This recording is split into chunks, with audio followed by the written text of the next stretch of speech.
Hello, everyone. So, we're here to talk about what I think is a really interesting film. Mm. um, Wild, wild film. Wild film. Yeah. Oh, like the bees, because bees are These are wild. wild. Yeah, So, we're here, obviously, to talk about the 2024 film, The Beekeeper. And I think before we get into it, I just suppose I just want to begin by saying I'm very surprised that I had never heard of this film before. yeah. Yeah. Because we watched it, we thought it was fucking insane.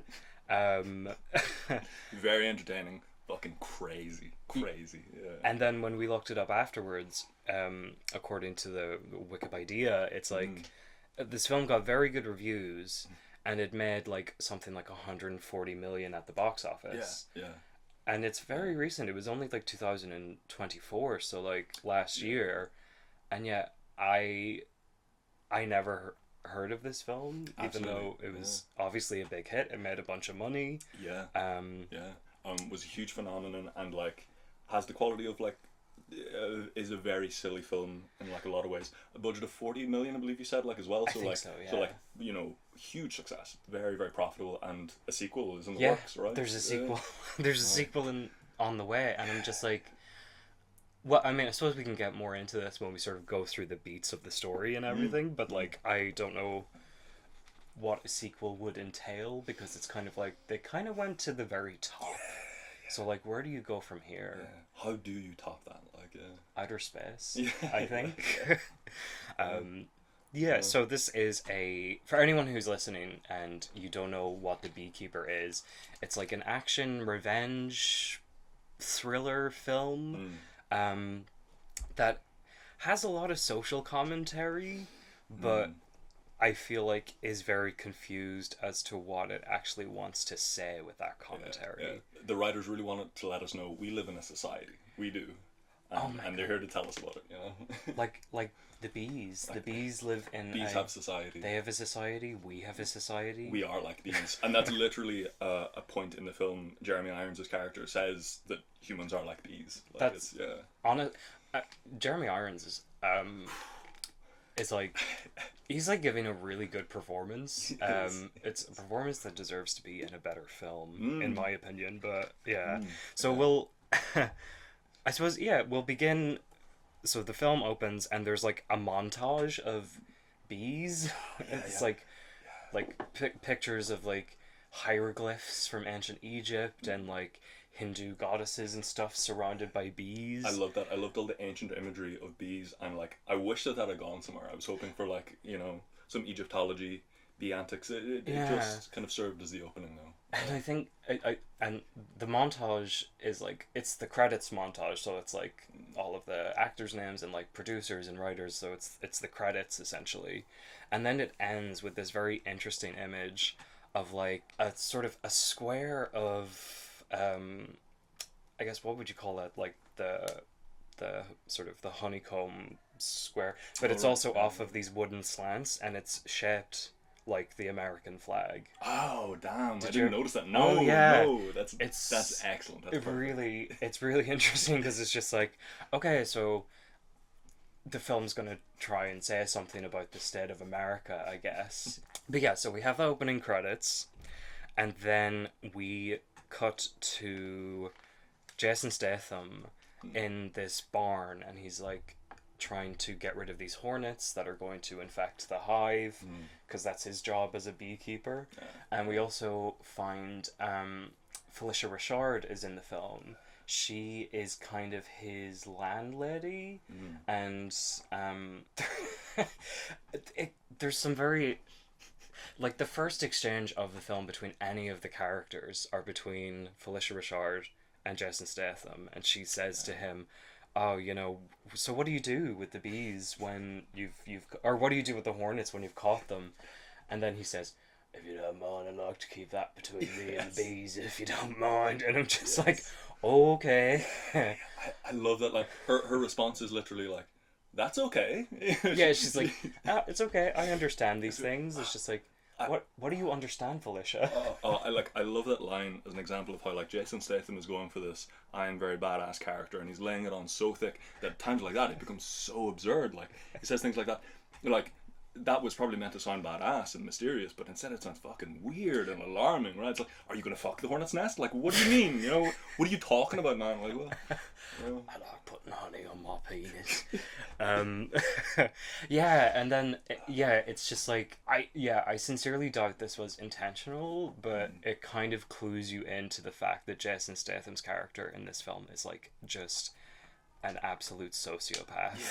It's like if they're ever doing a remake of Silence of the Lambs, I think Jason Statham should put his hat in the ring to play Hannibal Lecter, because he just like the way like there's bits in the film where he's just like having like a normal conversation with people, and his delivery of it is just like, oh, okay, you're fucking weird. 100%. Like his performance, like the other character is having like a perfectly normal, reasonable conversation with him. He's like staring like wide out at the wall, like just like muttering these like vague, threatening like kind of like comments and stuff. And it's like, yeah, like that. It's meant to be this like badass man's man. Like that's, I love his performance. With just, he has so much like exaggerated swagger. It's so over the top. It feels to me like watching a drag king, because it's so like hammy, it's so campy. Like, Yeah. like I know, and like really cartoonish. He's like a Gears of War character for anyone who's played that game, you know. And like, yeah, just lays down super thick. Yeah, so we're introduced to these two characters.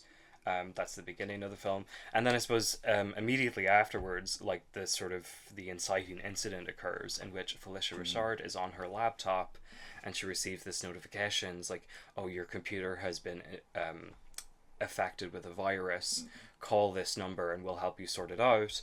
But it's actually like it's a scam, and they're trying to trick her into like putting her passwords into the computer, because then they'll have access to all of her bank accounts, and then they're going to steal all of her money. And I find the portrayal of like all of the bad guys in this film to be really interesting.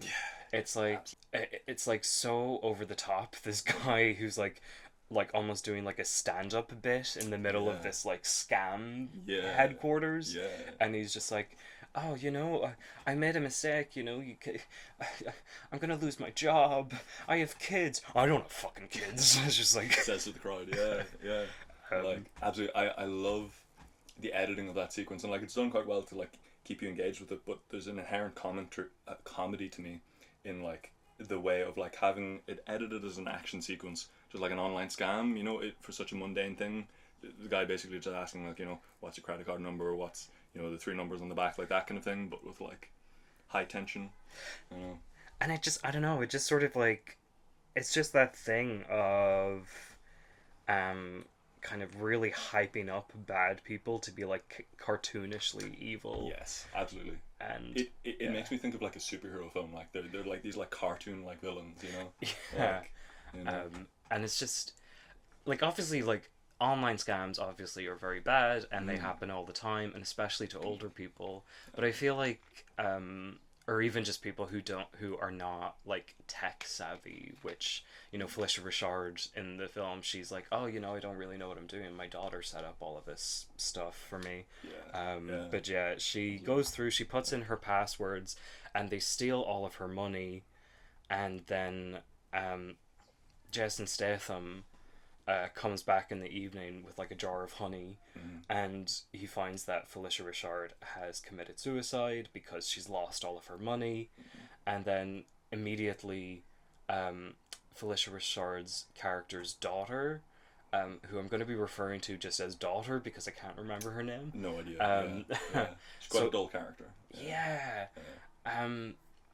Nothing against the actor or anything, but like it's just the fact that she is the daughter of Felicia Richard's character is kind of irrelevant. Like, it doesn't really play into the rest of the film. Like, she could just be a random FBI agent who like gets embroiled in this kind of bizarre series of like acts of terrorism that happen. I absolutely do think it is like how it's written. It's not necessarily the character, but like the actor, but yeah, that like she spends most of the film just kind of like turning up at like the scene of a crime, being like, "Oh damn, whole lot of like people got killed," and nothing much happens. Nothing really progresses. It's kind of like, yeah, But yeah, so the daughter arrives at the house around the same time that Jason Statham does. She has a gun out because I guess she's prepared for someone having broken into her home, even though she doesn't really know that her mother committed suicide yet. yeah, yeah. So she's just like arms blazing to begin with, which okay, yeah, whatever. There are funny things in that scene. Like in the moment, it's like all grand because like an action film and stuff. But 100% like, why does she like have the gun out to be suspicious? She's pointed at Jason Statham, and when we like see the reveal that her mother is dead, she's just in the same room like the whole time with like the two of them. They've been having this conversation, and they're supposed to have not noticed. Yeah, and then she has this moment where she's like, I want Jason Statham arrested because he was walking through my mom's house with a knife, even though the mom, like, shot herself. And it's like, those things are very different. Like, but anyway, and yeah, there's this interesting moment where, like, all of the rest of the police squad has arrived. Jason Statham is in handcuffs, and he says something that sort of keys them into the possibility that he may have been some sort of law enforcement in the past. And they like ask him, "Oh, were you a member of the law enforcement?" He's like, "I'll just keep these now." It's just like, I don't know, the way he delivers it, I really like cackled to myself when I saw it again. But yeah, no, Jason Statham is taken to police custody. They say that like they test his hands for gun residue and there was nothing on it, so he's cleared of what has happened to the mother. And then the daughter is still at the house, and she invites Jason Statham in for like a conversation. But there's a couple of really weird lines in this film where like there's kind of a throwaway line about how the mother character like preferred her son over her daughter, and her daughter says he'd mow the lawn and you'd think he invented fire. It's just like, what? Yeah. There's so much bizarre dialogue in it. It's such a good movie to watch for that. Like, I think yeah, and at this point, the daughter has like gone through her mom's laptop, and she realizes that her mom has been scammed, and then she mentions this to Jason Statham, and then Jason Statham has this kind of mini monologue where he's like, you know, when someone hurts a child, the parents are ready to step in. When someone hurts an elderly person, they're left to face the hornets alone. Wrote that down. bizarre bee puns. Yeah. Galore. It's like the fact that he's a beekeeper really has nothing to do with It it. has nothing to do with the action film. It's just whoever was making this film, they just really like bees. This film has a very bizarre like representation of like the law. So like for example, in this conversation they're having in the kitchen, the daughter says, "Oh, my mom was scammed. I talked to a cyber agency, and they said that the scammers have been active, but they don't have their names." And I was just like, "So, but you have activity, like you have something to go on, you know." And also the fact that Felicia Richard's character, like, she dialed a phone number to talk to the scammers, and I'm just like, can't you just go through her phone and you'd have a phone number? And I don't know, like. I mean, I'm not a police officer, obviously, but like, there's things that could very easily be done that are just not being done at all. Absolutely, and as we find out, they do leave a very large footprint. Like, this is not a small operation. No. But yeah, I do love that scene, right? Like, after find the mother dead, and Jason Statham is like, he wants to find the people who are responsible for the crime, so he calls up these like shadowy, mysterious figures, and he's like, "Oh, I need you to find someone." And you know, I kind of was thinking like, okay, this is going to set up like the tension for the next like couple of minutes. No, this film moves fast. Like, straight cut from that next scene, he is at their building with tanks full of petrol, ready to burn them down. Like it wastes no time. We're 20 minutes into the film at this point, and he's already like arriving to commit his first act of like domestic terrorism. And the way, and like, so Jason Statham's character is kind of like a superhero in this film. Like, he's just like supernaturally strong and fast, and he's kind of impervious to bullets. I guess, is that something that happens when you hang around bees for a long time? The bees give you like a natural Kevlar. 100%. There are those scenes where he's just like surrounded by people with like machine guns pointed at him, and he just like runs and escapes unscathed. Yeah, Like it's just like close range, Superman just like, level, and it's just like, God, he's elusive. He's just that speedy beekeeper. I know. I also find like the sequence of events when he arrives at this company very strange, because he goes up to the receptionist at the desk, who is apparently totally cool with him just coming in with like 2 jerry cans of gas and just like very obviously unhinged, and she's just like on her phone, and he's like, and then he says to her, it's like, if there are any other companies in the building, tell them to get out because there's going to be a fire. Yeah. And she's just like, oh, okay, thanks. Yeah. And it's just like, you wouldn't have like a bigger reaction to that? Yeah. I don't know. This clear sociopathic arsonist. That also happens in the like another later stage with like another building and more victims of Jason Statham. He tells them all to leave or they'll burn to death, and they're just like, nah, it's cool, it's fine. I'm Yeah. good. Yeah, so he's in the scamming headquarters or whatever. And he like just starts pouring gas like on people, on desks and stuff, and like he beats the shit out of a bunch of people. And then he like hooks it up to a bomb. Is like, the next time you get a phone call, it's going to explode. And then like he's just instantly in his car, and the whole building's just going like I don't know, there's just, I guess that kind of brings me to the first, well, not the first, but like the sort of like, I'm questioning like this sort of the positive reception to this film, because like all of that stuff with the scamming headquarters and like blowing it up and like going in and being the one righteous man to do it, it just kind of reminds me of like QAnon. 100%. Yeah. QAnon and like January 6th. Yes. And the attack at Nancy Pelosi's house when her husband was like attacked by a guy. And there was also a thing that happened in America recently, in June, where a man shot 4 people and killed 2 of them. One of them was Melissa Hortman. She was the state representative of Minnesota, and her husband Mark were shot dead. And like when the police sort of apprehended him and they went through his car, he had like a list of almost 70 people, including abortion activists and like Democratic politicians. And I just like, I think obviously America is kind of going through a really weird time at the minute politically, and like, but even like long before the current state of like the Trump administration and like all of the things that has brought out in American society, like you did have like endless mass shootings that happened all the time. Yeah. So I don't know. There's just I don't know. There's just something about it that I can't help but feel this movie is maybe just kind of in bad taste in some respects. Definitely. You know. Definitely. Like, I think that adds to the feeling of like it being completely insane. Why did they do this? Like, yeah. And I suppose that's the other thing. Like, the film is, I think, very confused as to what it wants to be. No pun intended.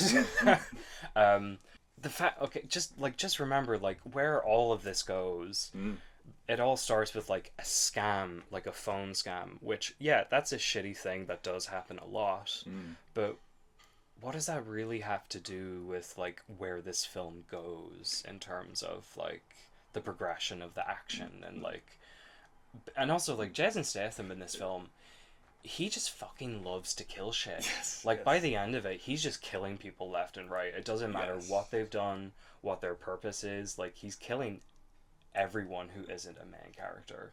And it's very strange. Absolutely. Like, the initial crime that is the impetus for this film is of so much of a smaller scale. Online crime, horrible, ruins lives for sure, but, like, Jason Statham takes this as reason to, like, start doing, like, a killing spree, right? Like, so out of proportion, so insane, and, like, I don't know, like, on the, like, online crime in general in this film, and, like, that is, I have to say, like, I love the framing of, like, the online crime in this film. It's so silly, like, Little Rascal style. It's like, I love the idea that online scams are a business operated from a tech bro cyberpunk crime factory. You know, like, it's a brick and mortar retail, like, operation that they're running here.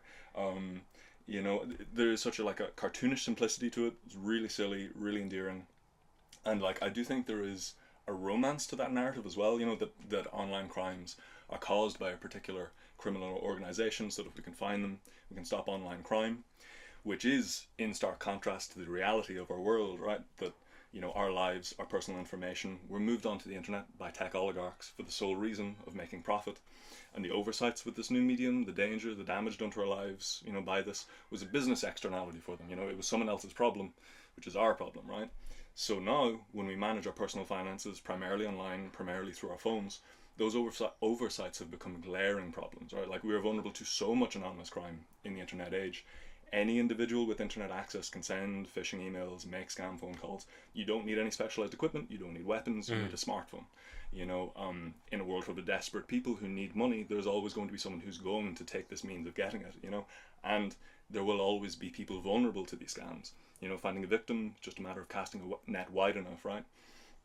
And I think, like, the writing of this film really carries the palpable rage of a victim of online scams. You know, whoever made this is really like getting it off their chest. You know, it's a raw nerve that is like clear throughout it, and I think there is a cold horror to the state of affairs that we find ourselves in. You know, this vulnerability and danger is an inherent structural problem with the world, you know, that our leaders created for us and our loved ones. You know, so for the people who really resonate with this film, I think part of it is that they find comfort in the framing of this crime. You know, the fantasy of this film is an escape from the existential dread of this mundane online dystopia that we find ourselves in. You know, that like we can fix this problem if we can just find someone badass enough, you know, someone who's sick of the bullshit. Yeah. And Jason Statham, happy to provide. Yeah. Yeah, I think that's very true. Like, that was really good. That was like kind of articulated sort of a lot of my thoughts about it, where it's just like, yeah, they're like, if you were in Jason Statham's circumstances, you would have a right to be angry. But where he takes it is where I think the film loses me personally. I mean, in a sense, it loses me. Like, it's still like very entertaining. Yeah. But it's just like, yeah. Morally, if someone were to do this in reality, it would be abhorrent. But like the fact that they go for it so hard is kind of what appeals to me about this. That it's so unhinged. Like that is part of, I think, what I find fun about it. Yeah. You know? And uncomfortable, but fun. Like.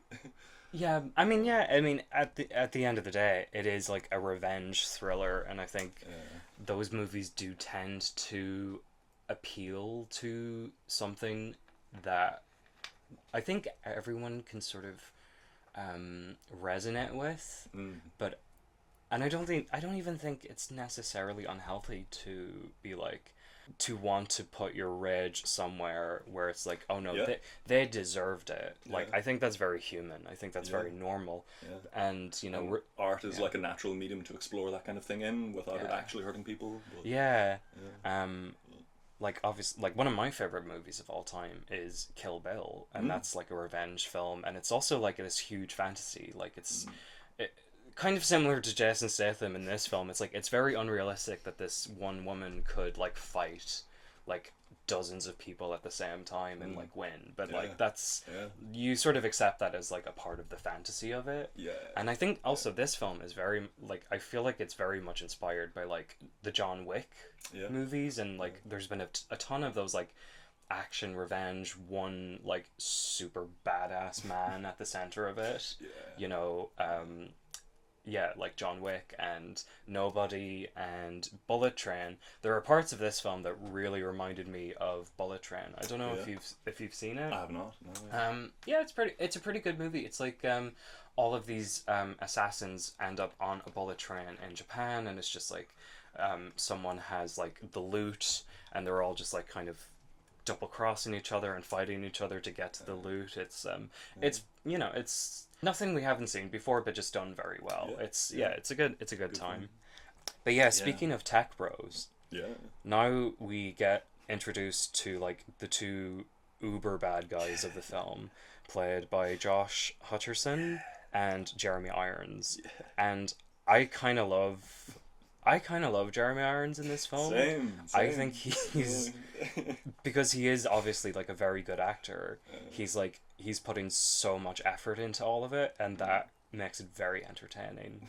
But speaking of tech bros, so like Josh Hutcherson is sort of set up as like a tech bro, and like his company is like very elitist coded. Like there's like this like we workspace, this open Yes. space, and like there's Yeah. like meditating and like massages and like Yeah. an open bar and a cafe, and it's Yeah. just There are the bowls. He's skateboarding around the he's office. And stuff, skateboarding, like, yeah.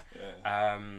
And it's just like, oh, of course, it's the tech bros that are responsible. I mean, like, yeah, it's interesting, like what you were saying there, a little while ago about like how we are kind of in this weird cyber dystopia because of like what the tech industry has sort of done with access to the internet and like social media and everything. So yeah, no, okay, I'll give Beekeeper 1 point for that. I'll give it to them. It's like, okay, yeah. And then Jeremy Irons' character is sort of assigned to take care of Josh Hutcherson by Josh Hutcherson's mom. And Jeremy Irons is the former head of the CIA. And yeah, no, it's just like a brief little setting up. Josh Hutcherson gets a phone call from the guy who was doing the phone call with Felicia Richard. Yeah. And he's like, oh, this guy came in and like, he's I think he's a beekeeper. Yeah. It's just like, why is that relevant? Yeah, why is that the pertinent information that you give? Like, but yeah, he just came in and like burned it down and killed a bunch of people, and what do you want me to do about it? And then Josh Hutcherson's like, well, you're a connected guy. You just get a bunch of goons and track them down, and also, we were saying this film moves at a very fast pace, but also just like even within the narrative of the film, all of this that we've talked about so far has happened in one day. yeah. It's just like, what? It's so dense with so many details. Like, But yeah, so the daughter character arrives at the tech bro place that's been burnt down, and again, like, she talks to her partner, and her partner says, "Oh, these are the workers who are here. They're not talking to us, but they have a history of perjury, fraud, cyber crimes, but none of them want to give us their ID." But it's just like, but how do you know? So how do you know what they've done if you don't know who they are? Why do you need their ID? Like, that's one of the things that just confuses me the most about this film is like the way that like the law enforcement is portrayed. Like a lot of it just doesn't make any sense. No. Like, Those scenes are such like bizarre, strange propaganda. They tend to be quite like slow paced and boring a lot of the times. One thing I remember from that scene in particular is when the landlord's daughter, who's the FBI agent, she's like trying to like interrogate just talk to him, not even like interrogate one of the people, and she's making these like snippy quips and like saying his shirt looked like weird and stuff, and then like one of the other cops makes a remark of like, oh, like stop like violate, don't like violate his like civil rights and stuff, and it's like, yeah, that's what the civil rights movement was about. Yeah, it's just like policemen making snippy quips at like and it's just kind of like rich people shirts. Yeah, that's the problem with the law, the fact that people have rights. And it's just like, yes, as well. Yeah. It's just like, well, yeah, no, because also, the fact that the daughter character is Felicia Richard's daughter in the film is totally irrelevant, because like she discovered her mom's body yesterday, and she's already back on the crime scene. It's just like it really doesn't matter. No, it's kind of irrelevant to what happens throughout the rest of the film. If she anything, just moves on. If anything, Jason Statham's character is more broken up about it than she is, and that's really kind of beautiful. Jason Statham was like, I have to kill everyone in the world now. Yeah, it is kind of like, I don't know, like the Hulk or something. He just rages out and just like kills indiscriminately, and it's just like, if you get in his way, that's just your luck. And I found it so deranged that like these actions are framed as like darkly heroic, that he's this action figure, you know, that we, the audience, are supposed to look at this and think like, hell yeah, you know, like what a cool guy, Jason Statham, you know, while he's like not only like killing people but like torturing them, executing them, mutilating their bodies. You know, like Jason Statham is a maverick cop who doesn't play by the rules. He may have a collection of human fingers, but by God, he gets results. You know, He just likes souvenirs from his work. That's fine. But yeah, okay. So daughter is at the crime scene. She's interrogating, and then we cut back to Jason Statham, who is back at Felicia Richard's house, and the goons show up to take him out. And they're driving past the beehives, and they're just like, "What the fuck are those?" And then they're just like, "I don't know. He's some sort of bee lover." It's like, "Are you a gay little bee lover? Are you gay for the bees, Jason Statham? You fucking weirdo." And then they like shoot the beehive because the bees had it coming. Absolutely. There's the weird fixation on bees in this whole film. They're not really like relevant to the plot or anything. They're not at all. Like it's just constantly shoved into your face. It's like, oh, he's a beekeeper. And yeah, there's this little action sequence where Jason Statham just like mercilessly murders all of them. The guy from the headquarters who's got the goons together is back on the phone with Josh Hutcherson afterwards, and he's like, "Oh, this guy's fucking psycho. He cut off my fingers." And then Jason Statham just randomly shows up, like ties him with like a belt or something, and like hooks it up to his car, and then turns his car on, and it drives off the bridge and drags the guy with him, and to draw him to death. And I'm just like, yeah, it's just like, is the punishment proportionate to the crime?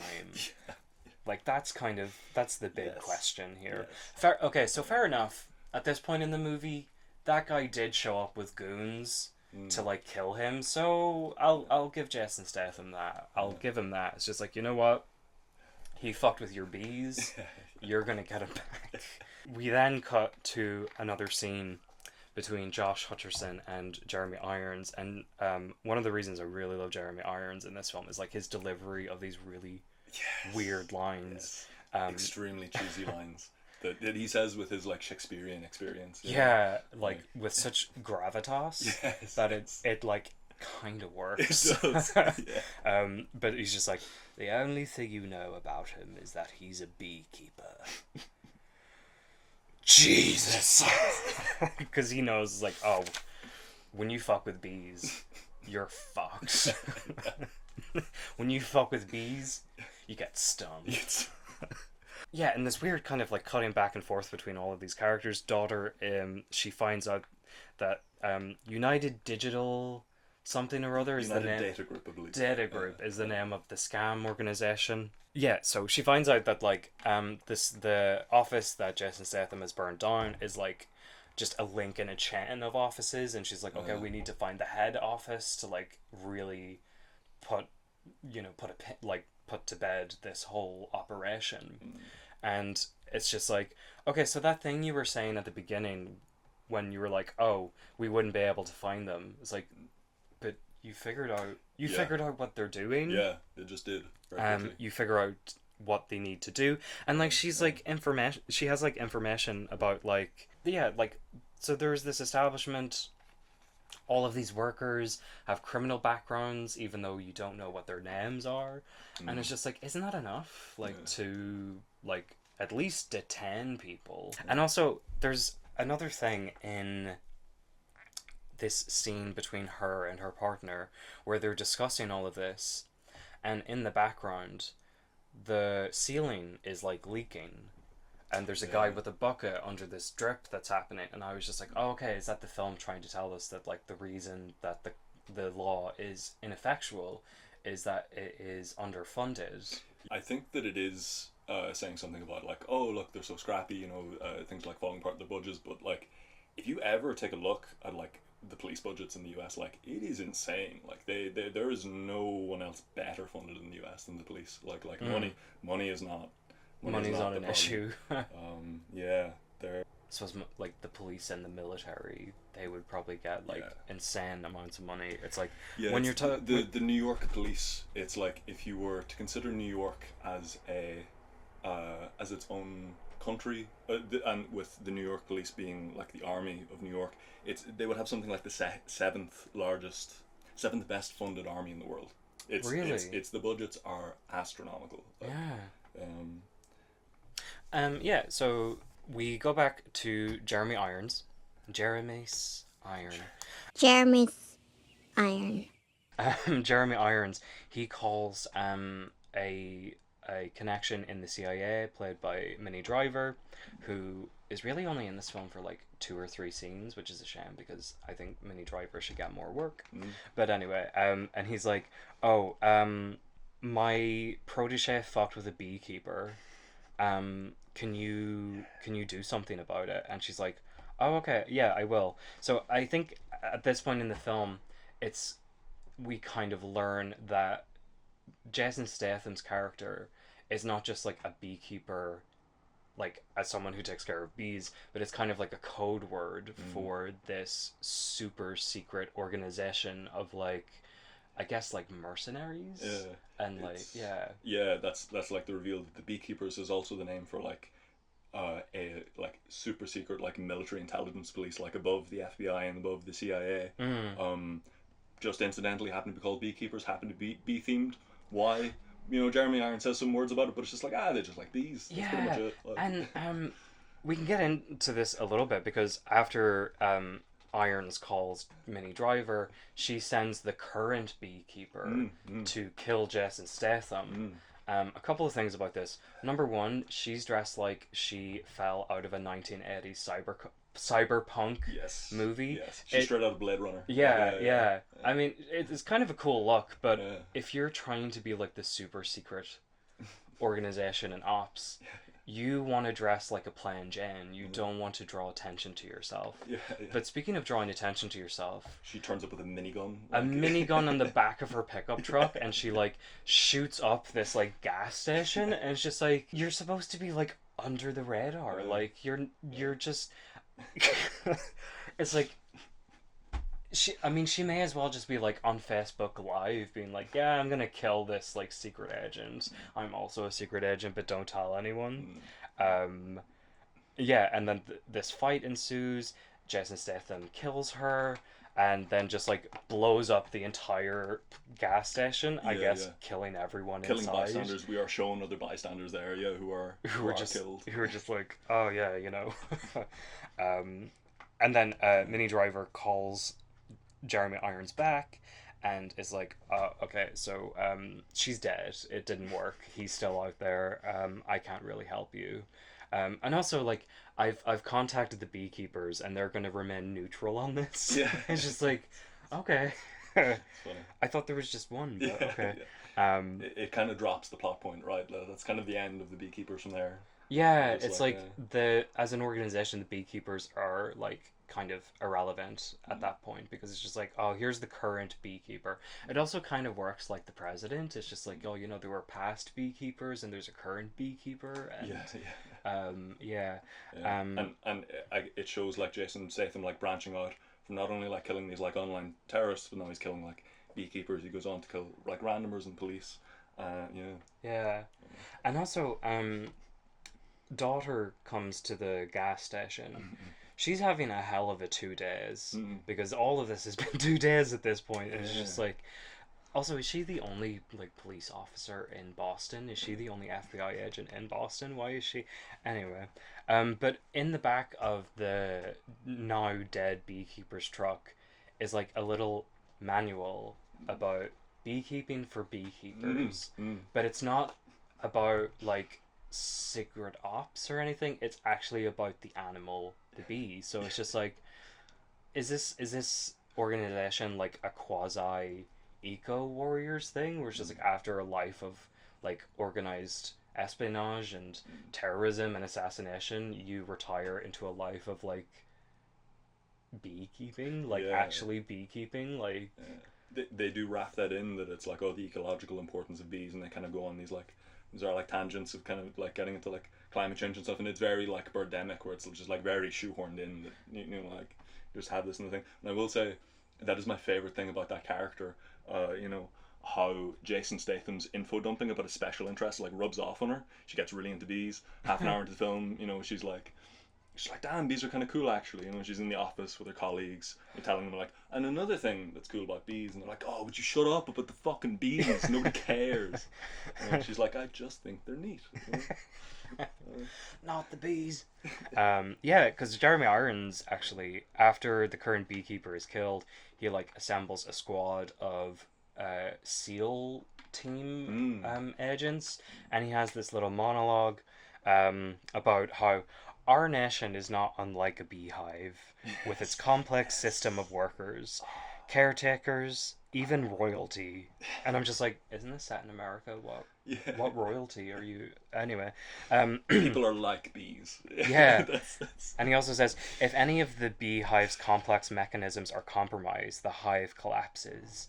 And I think that is kind of like emblematic of like sort of the central metaphor of the film. Like Jason Statham kind of believes that America as a system has become very corrupt. So he's going to the top of the chain to like sort it out essentially. Yeah. Again, very QAnon. Very, very that the like the fascistic social conservatism of it, where it's like, yeah, what we need is like vigilante like violence, and like if you commit a crime, you should be killed, and if the person killing you is committing a crime by doing it, well, shit happens, like, well, what can you do? Like... And I think another thing that is like kind of emblematic of that is the scene when the daughter, she has a little beekeeping manual, and she says, bees are very interesting little fuckers, and she says a fact, I use in quotation marks. So she says, some bees are queen slayers who kill the queen if she fails to produce the right male offspring. I actually looked into that. Yeah. And it's kind of a half truth. Right. So yes, bees will kill the queen, but it doesn't necessarily have to do with the quality of her offspring, but just the fact that when a queen gets older and she can't reproduce as much as she used to, then they will kill her to bring in a new queen. Right. Okay. So I don't know. That's that's kind of, it's kind of a half truth. They will kill the queen, but not because her son's a fuckhead. Yeah. It's just the fact that it kind of like mirrors like real royalty, like in the Middle Ages. It's just like, oh, the queen's old, and so Henry VIII, he's gonna chuck that one out and get another one because he wants a male heir. It kind of reminded me of that, and obviously that's where like the term is, I'm sure, derived from, like, because they recognize like a similar pattern of behavior. But anyway, so the deputy director of the FBI comes to see the daughter and her partner. And yeah, she presents them with basically enough information that the director is like, okay, you can have a SWAT team. You can go down to this place where this scam is taking place, but you're not arresting the scam. You're waiting for Jason Statham to show up to arrest him. Yes. And I'm just, again, it gets very contrived. Yeah, it's just like, but like, isn't that exactly the kind of thing that the FBI deals with? Just like mass organized crime. Like the FBI is essentially like the Uber police. It's just like, the police can deal with sort of small level crimes or like intimate sort of community crimes, whereas the FBI, like when you get into like organized crime and like mass scams, that's kind of their territory. So like, why are you not absolutely going into this place and arresting these people? Yeah. Absolutely. And I feel like the film is kind of inconsistent with how it's framing the FBI, where like most of it is kind of like broadly sympathetic because we're following the landlord's daughter's character because she's like FBI, but then in that situation it's like, well, if they're like aiding and abetting criminals, then like surely like they should be criminals, and are they hornets who need to be burnt to death by Jason Statham as well? It's very like all over the place. Yeah, but I think it works still like emotionally because you're just following like the righteous wrath of Jason Statham and like the good action that's like going through it. But it's so full of like bizarre details. You step back, you're like, what the fuck is happening? Yeah. It's and another thing about like the weird way that, so the SWAT team arrives, and they arrive to this scamming headquarters where Jeremy Irons' team has already been there, and they're basically like, oh, we have jurisdiction over this, so you can leave, you can fuck off, and they're like, okay, we'll just set up a perimeter around the building, and this is where things get very contrived and interesting, because the SWAT team is there because they know Jason Statham is going to target this building, but they don't know what Jason Statham looks like, because he just saunters up to them and is just like, oh, who is me? I'll just go straight in, and they're just like, Gotta smoke them out. Who are you? Yeah. But then, after Jason Statham, kind of Kill Bills all of them, fights them all off, even though they all have guns. Yeah, yeah. None of them use the guns, but they all have guns. Yeah. And he makes his way into the building. One of the workers in the building has a poster of Jason Statham's face and knows that he's there to kill all of them. So it's just like, how do they know? Yeah. And the SWAT doesn't know. Yeah. I feel like Frank Grimes. It's like, it boggles the mind. It does. And yeah, this scene between Jason Statham and the SEAL team is that moment that you were talking about earlier, where it's just like they have these machine guns, and they're like just a couple of feet away from each other, but somehow Jason Statham just doesn't get hit, and it's just this is just it. sprints off. Yeah. Is this a Marvel movie? If he's supposed to be a superhero or something, okay, fine, whatever, but it does feel like that, yeah. But I think the whole point of this movie is oh no, he's just one man against the system. Yeah. It's just well, men die when they get shot. Yeah. Yeah. And and also Jason Statham's bloodlust at this point really knows no bounds, because the FBI are there, and the FBI, who within the film's context are the good guys, he's just killing them indiscriminately as well. He's hooking them up to elevators and then bombing the elevators, so they all get dragged down the shaft and everything. But Daughter is a good one, I guess, for some reason. She just gets spared for the fact that she's been touched with plot armor. Yeah. So she's okay. Yeah. She'll be fine. Absolutely. Her and her partner as well, who he decides is a good cop, who is a parent or something. He's they're just doing their job. But the receptionists and the cleaning staff at those buildings that he burned up, fuck them, they're helping criminals, they should all die, Yeah. And then there's this really funny bit in this scene where so the first place he blew up, there's this MC character who's kind of doing stand up. He's just Billy, how much have you raised? 2 million. I fucking love you, I'll suck your dick. Johnny, what have you raised? Nothing. Oh, you should fucking die. He's this kind of weird kind of Martin Scorsese movie character. Absolutely. It's a mix of a call center with stand up comedy with a Twitch stream with all these gamer lights in the background. It's so bizarre. It's Mr. Beast. It's Mr. Beast. But there's this really funny bit where Jason grabs this guy and he's tell me who you work for, and he gets a stapler, and then he just after all of this high octane action, it's just very silly stapling him. It's really funny. But yeah, so at this point in the movie, Jason Statham and FBI Daughter, they get to find out who the ringleader of this whole organization is, Josh Hutcherson. And he panics, and Jeremy Irons is okay, can you call your mom and ask her if we can stay at hers this weekend? And then we get the reveal of who Josh Hutcherson's mom is. Yeah, I fucking love that, by the way. It's it's so dramatic. It's do you want to say? Do you want to yeah, I'll let you know who his mom is. She's on the phone and she's okay, fine, you can come stay at the house. Jessica, my son is going to be coming for the weekend. Can you help me keep him off the drugs? It's yes, I can, Madam President. The President. And then a Hans Zimmer.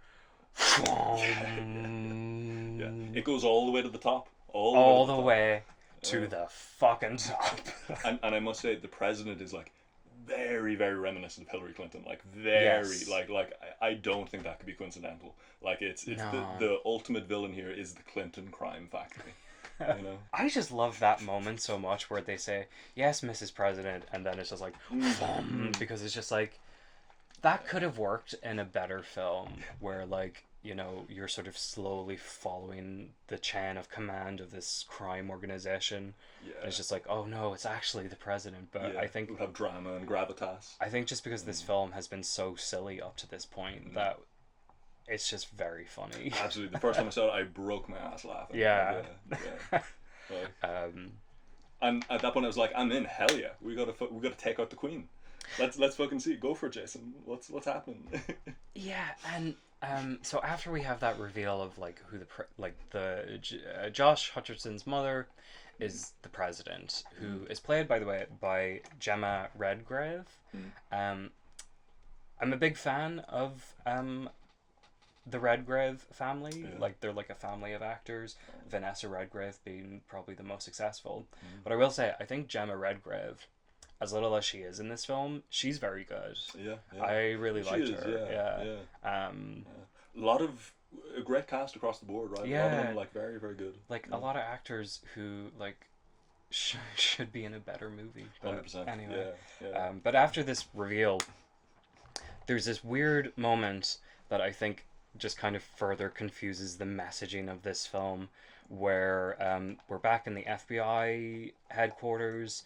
They are doing the paperwork, following up everything that's been happening, and then her partner says to her, she's like, you know, do you think he might be right about this?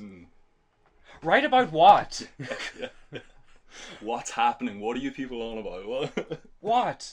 Just like indiscriminately murdering masses of people? Yeah. It's just like, Yeah. right about what? Oh, but also, like, didn't he literally just murder a bunch of your colleagues? Yeah. And you're like, oh, maybe he's right. Maybe he has a point.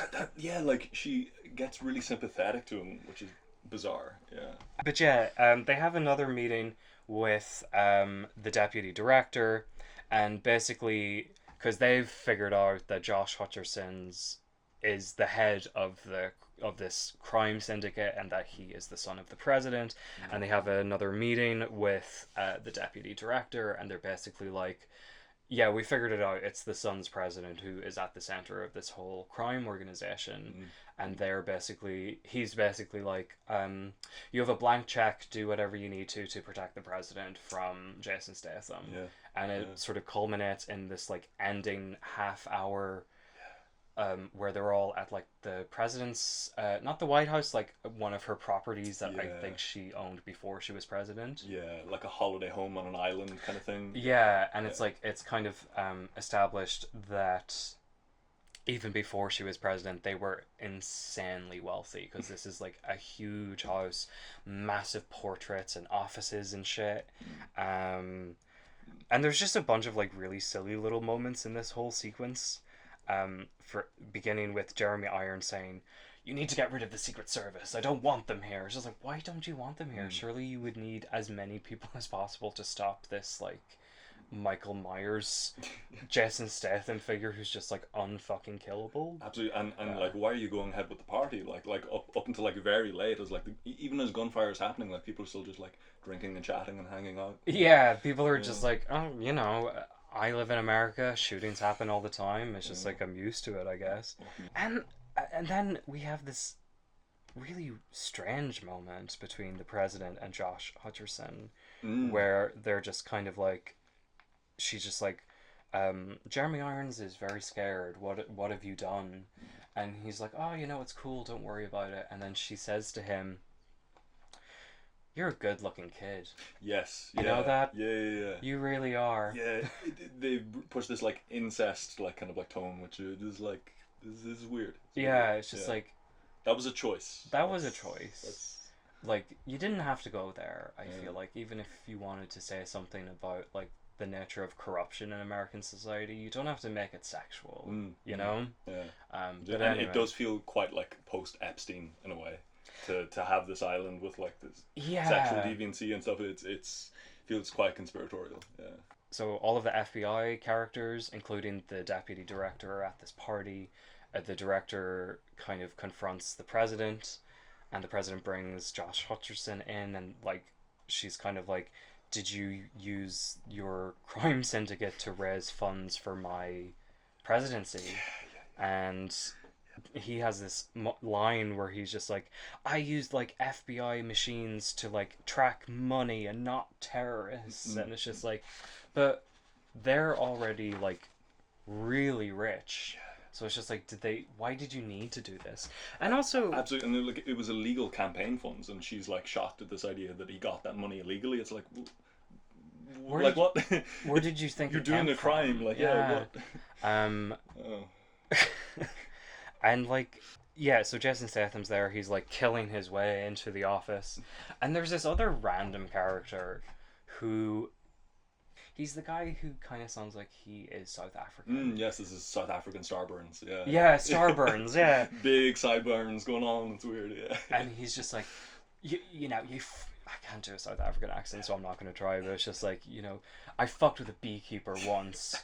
I killed a beekeeper, but only because I was lucky. And he like lifts his leg, and he has a prosthetic leg. It's like, but I was also unlucky. So he's just like, he has a particular vendetta against Jason Statham that like comes out like right before it's relevant. Absolutely. And I want to say he has the best line in the film, which is when he gets the jump on Jason Statham and he like has the gun pointed at him. There's like moment of climax in the third act, and with all the gravitas in the world, he says, "To be or not to be," and like that took that's the bloody question.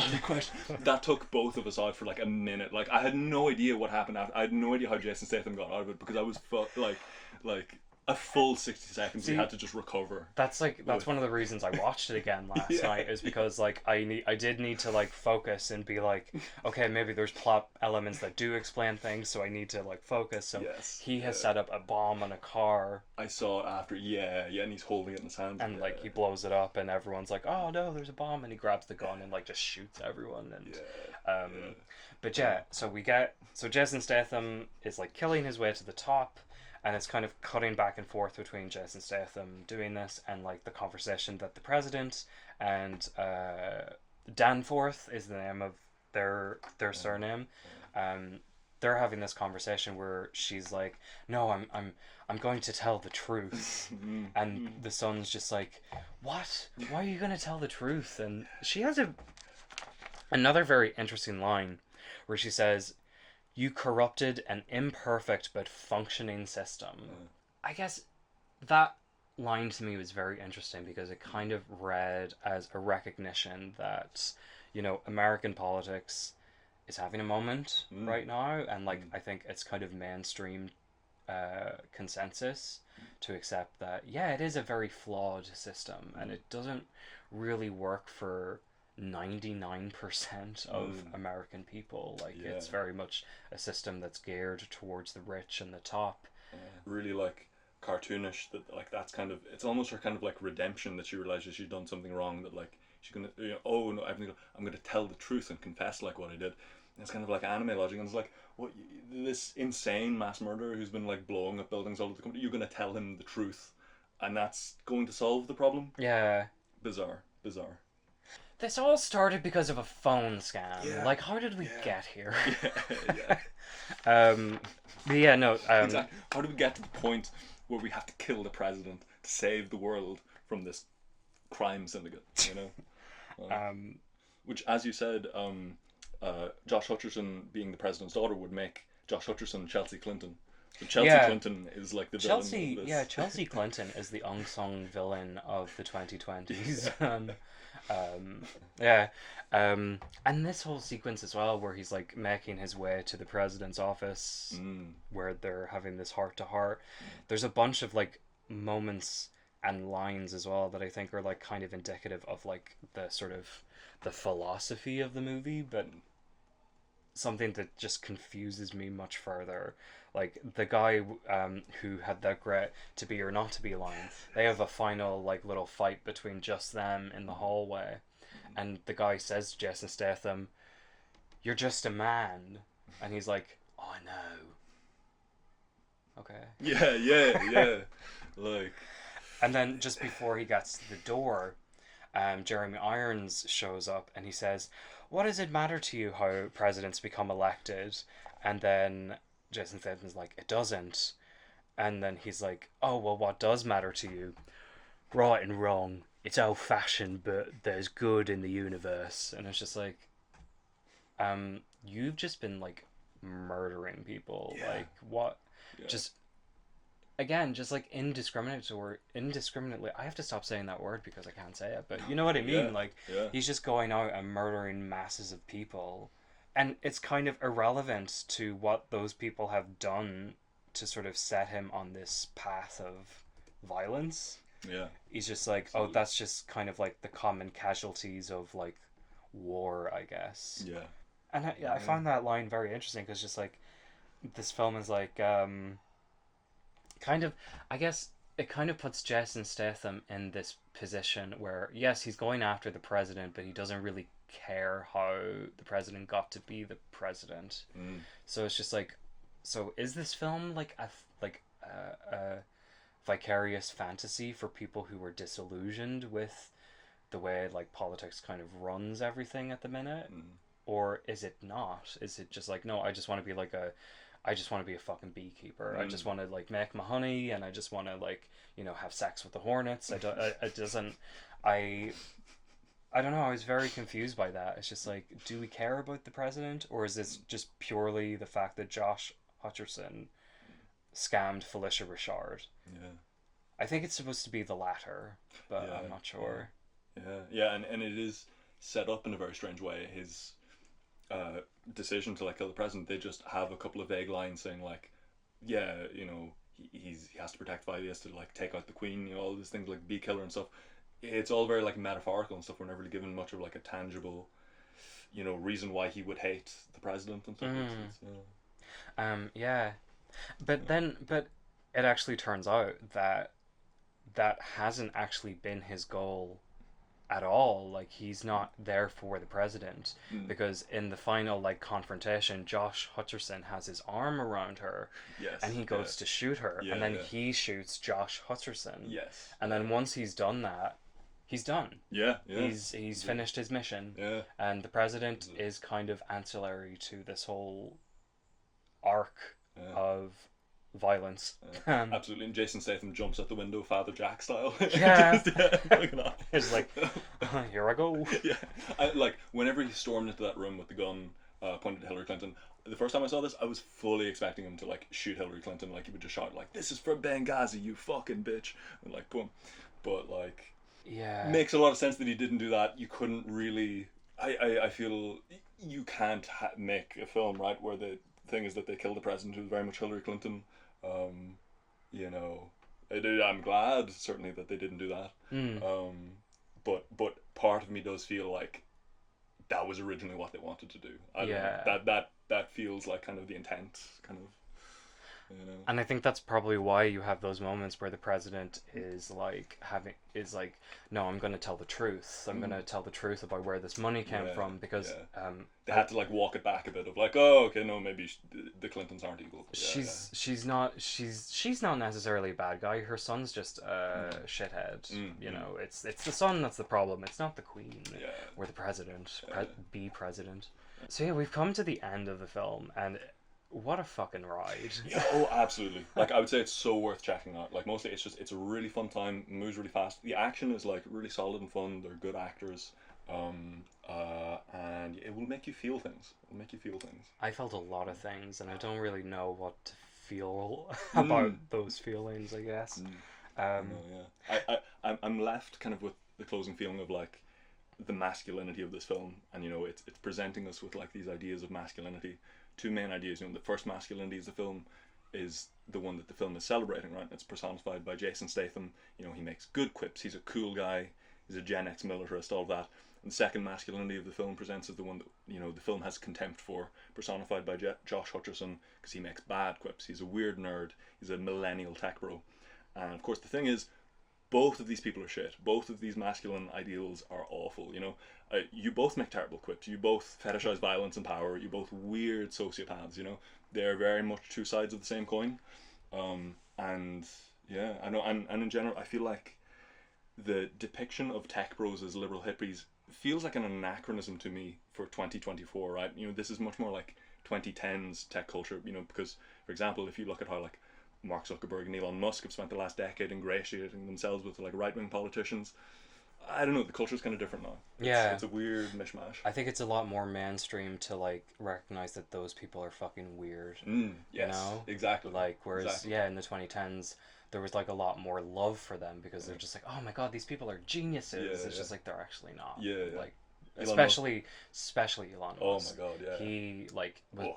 born into a wealth that stands on the back of like really horrible colonization and you know blood money.